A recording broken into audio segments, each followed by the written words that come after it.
Hi, welcome to my session.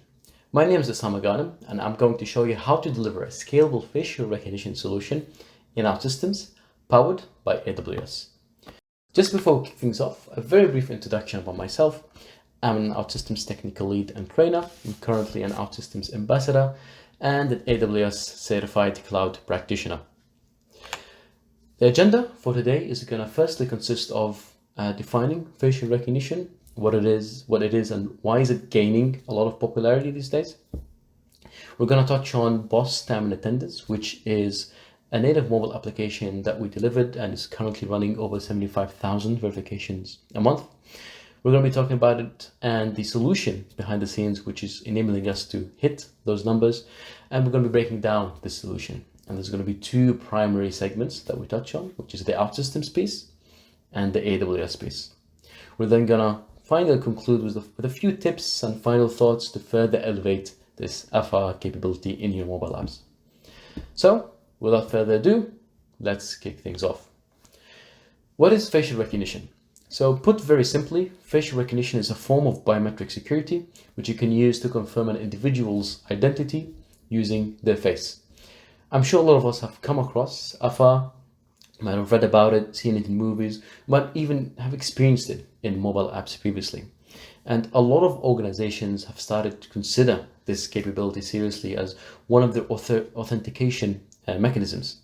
And the primary reason why there is one, obviously, it's due to its extremely accurate face-based user verification. It, of course, elevates user experience in the process, but more importantly, this technology, this facial recognition capability is becoming way more accessible these days. With tools like AWS Recognition, for example, it's becoming more and more easy to integrate this capability into your applications. Now, speaking of applications that have FR integrated into them, we come to Boss Time and Attendance. Now, Boss Time and Attendance is a native mobile application, and the purpose of Boss is to enable security guards to check in and check out of shifts. So a security guard would receive a shift at a particular date, time, and location. They would travel to that location to start their shift. Once they're on site, they would launch Boss, they would check in into the shift, they would action their shift, and then they would launch Boss again to check out of their shift. Boss is part of a larger suite of applications which serve the same purpose. And all these apps were built by PhoneixDX in partnership with Certus, of course. And Boss Time and Attendance received OutSystems Digital Transformation Award back in 2019. Now, during the development of Boss and after analyzing the strict compliance requirements for Boss, given, of course, it's an app that captures security-based activities, we at PhoneixDX and Certus Security had to ensure that the user verification standards that are implemented in Boss are at its highest level. And what better way to achieve this than biometric security? So when the decision was made to go down the biometric security route, we analyzed various technologies, which provided, of course, FI capabilities, and reached an easy conclusion that AWS's recognition service was the way to go.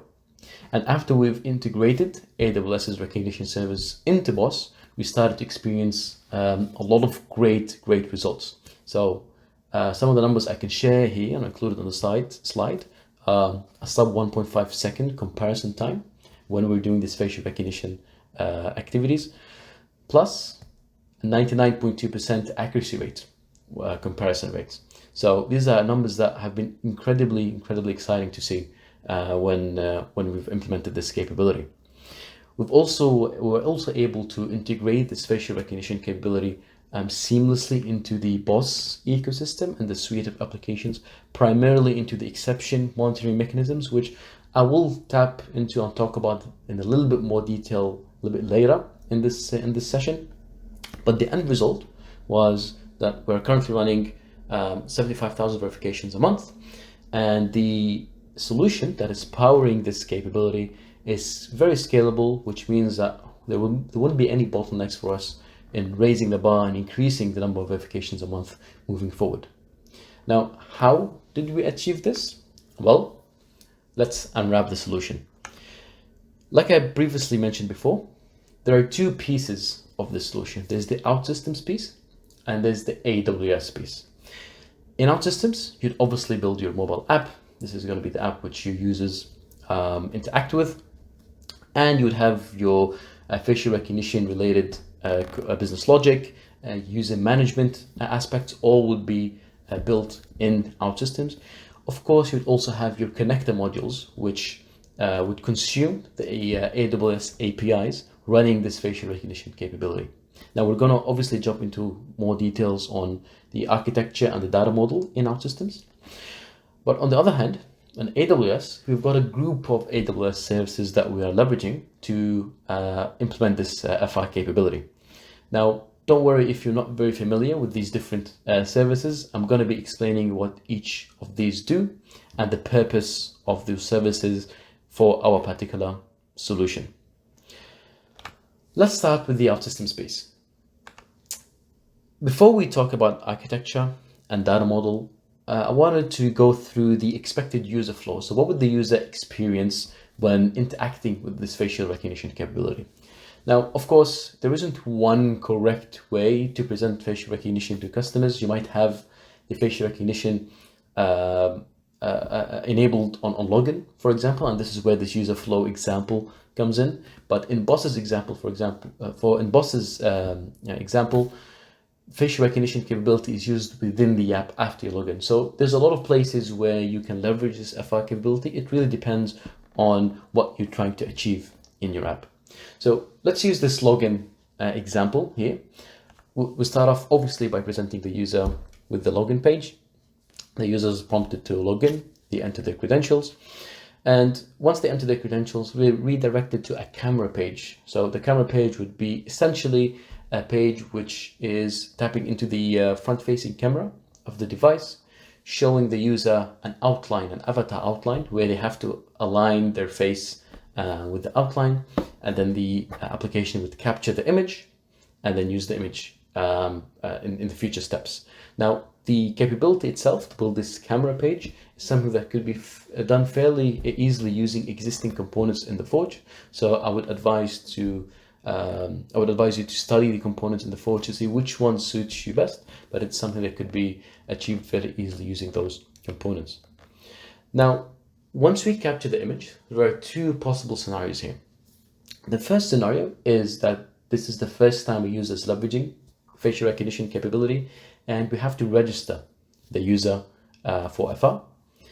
The second scenario is that the user is already registered for FR previously, and this is going to be a sign-in kind of flow where it leverages the existing FR registration flow that the customer had previously, and we sign the user in. Let's start with the registration flow first. So let's say the user has not used facial recognition previously. What would happen is the image that we just captured, we would save that image in OutSystems. It could be saved as a profile picture, for example, or it could just be saved as a reference image in one of the OutSystems entities. We would then take this image and send that image to AWS. AWS would store that image in RDS. Again, we'll jump into that a little more detail later. But the reference image would now be available in OutSystems and in AWS. After the image is saved in AWS, we proceed to the next step, which is recording the response we get back from AWS, the API response, in an audit table of some sort. Now, we don't have to store a lot of information at this step, just enough information for us to go back and analyze previous facial verification records. After we store in the audit table, response to the audit table, we then redirect the user into the dashboard and they can start using the mobile app. Now, let's consider the other scenario where the user has already signed up for facial verification previously.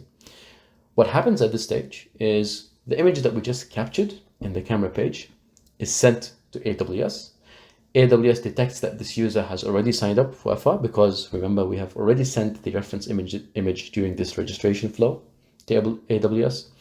AWS will execute the facial recognition comparison and return a comparison rate back to OutSystems. This would typically be a percentage, and we can do and interpret this percentage whatever way we would like. So we would define a pass threshold, for example, and we can say that any comparison rate larger than 90%, for example, would be a pass, and then we would go down the pass route. Anything less than 90% would be a fail, and then we go down the fail route.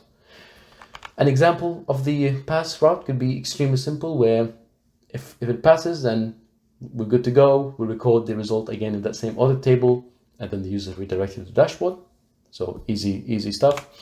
If the comparison fails, on the other hand, then there's a few things we can do here. One, we can prevent the user from logging in, and we can show an error of some sort and then prompt them to run the FR step again. Two, we can raise a facial recognition exception. And this is where that exception concept comes back. But again, not going to jump into a lot of details now. We'll leave that till the end. But we can raise a facial recognition exception, allow the user to continue through to the dashboard and use the app. But in parallel, we can handle the exception manually. And again, I'm not going to jump into a lot of details here. And I know that you might have questions here. Why would we want to do this? What's the benefit of facial recognition if we're going to let them pass through it anyway and it fails? So I'm going to answer those queries in the last slide of my session here and touch on exception. But in most scenarios, you typically throw an error message from the user to trigger the facial recognition flow again. Let's talk solution architecture for a bit. So if we reference the three-layer canvas, OutSystems three-layer canvas, we would have our end user app. This would be your native mobile application. Of course, this is where you have your screens, your UI components, your widgets, etc. Your camera plugin would be consumed in the end user application over here as well. And this would be the app the users eventually install on their devices. In the core layer, you would have a facial recognition core services application of some sort. This is where you would have your business logic that defines how the facial recognition capability would work for your mobile app defined. This could be your sign-up flow, for example, your registration flow that we talked about a little bit before, some extra business rules that you want to implement in these flows. All of those will be defined in this layer. Finally, in the library layer, you would have a connector module. And the connector module will be responsible for consuming the AWS API, which runs the facial recognition, abstract those concepts, and then allows you to consume that API and that capability in your core service module. Finally, on the OutSystems side, we've got the data model that we need to manage. Now, there are two key groups of tables or group of entities that we need to create, and then we have the optional exception handling table. Starting from the left, the user extension, obviously we need to store the reference image or the user profile image somewhere. So you might have a user profile entity which extends the default OutSystems user table, and you would store your image there. You might also have another user extension table which stores a few flags related to the facial recognition service. So for example, is registered for FR. This basically will be the flag which determines if the user has previously used FR and if they're going to go through the registration flow or the sign-in flow, which we talked about before. You might even have debug or test specific flags like skip facial recognition, where you might want to skip FR for any reason for testing purposes, for example. And you define your flags in the same user extension table. Looking at the audit table, like I said previously, we're not storing immense amount of information here. We just need to capture some of the key information that we are getting back from AWS, or we're sending to AWS as part of those facial verification requests, so we can have that view and visibility and can come back in the future to analyze them if needed. Finally, the exception handling, the optional exception handling entities, where you would store the exceptions that are being raised when a facial recognition fails, and that will be the table which stores what happens to the exception and how it's dealt with, etc. Again, we'll talk about this a little bit later. Cool. So we've defined the OutSystems solution. It's time to talk about the AWS solution. Now, very quickly, let's recap what the services we're using here are. Starting off with Amazon Recognition. Amazon Recognition is where the magic happens. It's where the facial comparison and the face search capabilities occur. Secondly, we have AWS Lambda, which is a compute service that lets you run custom functions and lets you run code. And it's essentially the glue which ties all the other services together. And you'll see what I mean when we jump into the next slide. Thirdly, Amazon S3. It's an object storage service, and that's where we're storing the images that we send to Amazon. So the reference image or the image that's being captured and needs to be compared to the reference image, we store those in Amazon S3. We then have Amazon RDS, which is a database service, and we have a couple of tables that are created in RDS to also track and kind of mimic the audit table that we have in OutSystems, but it tracks and contains a little bit more information than the audit table. It contains the links to the images in Amazon S3, so we can always link the facial verification record to the correct images, and we tap into this table as part of the facial recognition sequence, which we're going to be talking about right after this slide. We've then got the API gateway, which is where we define the AWS APIs that we're consuming in OutSystems, and this essentially ties the OutSystems piece with the AWS piece. Finally, we've got CloudWatch, and CloudWatch is a really powerful monitoring service which allows you to deep dive into metrics for any of the AWS services that you're consuming. So we can delve into metrics about Lambda, about the API gateway, recognition, etc. Now, how do all of these tie in together? So everything starts with the API call from OutSystems, of course. This, as you would imagine, goes through the API gateway. After the API call goes through the API gateway, then we've got an API authorization function that essentially confirms that the entity calling the API is authorized to do so.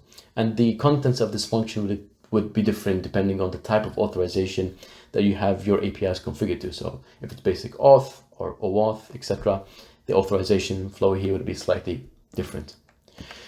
After the authorization step is complete, we then jump into the verification step, which is where the bulk of the action happens.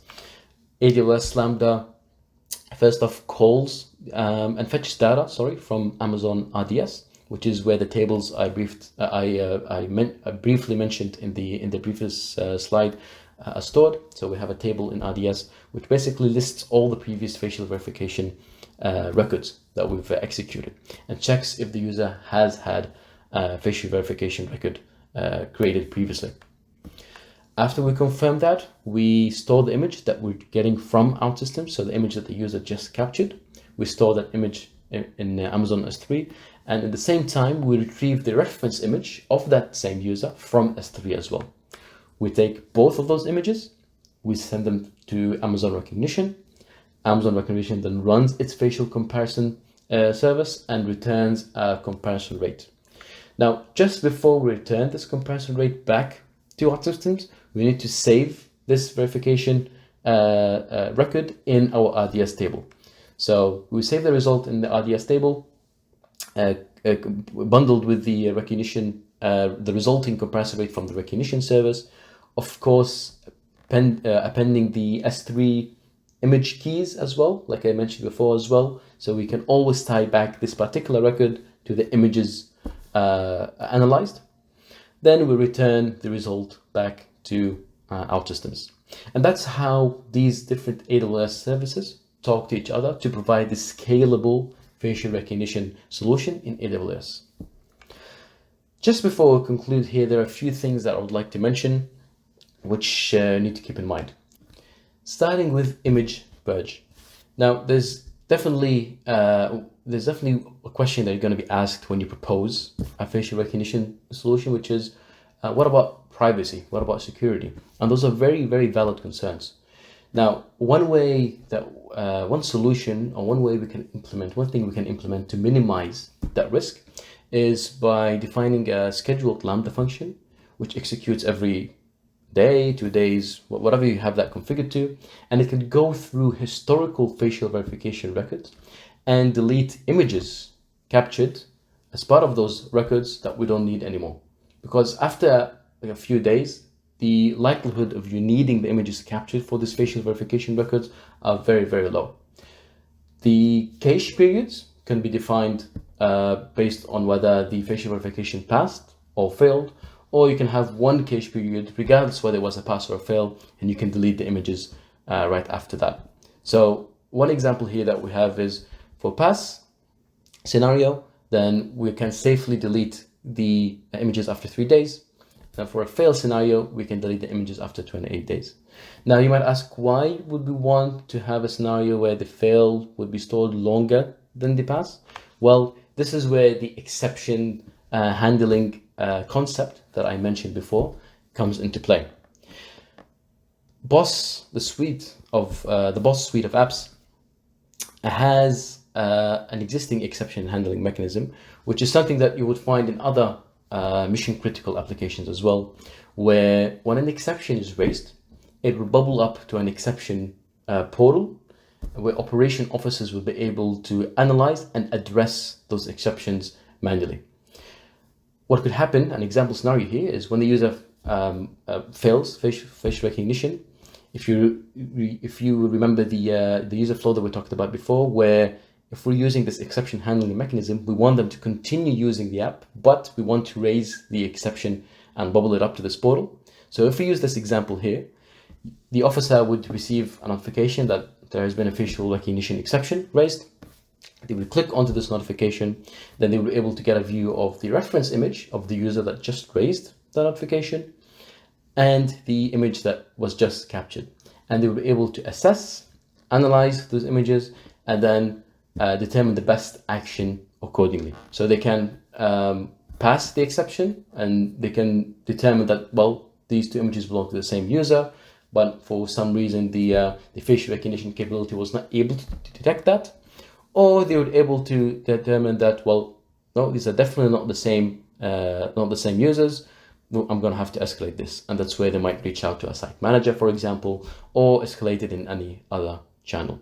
But the purpose of this is to enable an uninterrupted user experience for the guards in order to perform all the mission critical operations that they have to perform as part of their day-to-day jobs. And that's how you do it. Thank you very much for tuning in and joining me today. And we're looking forward to talk with you soon.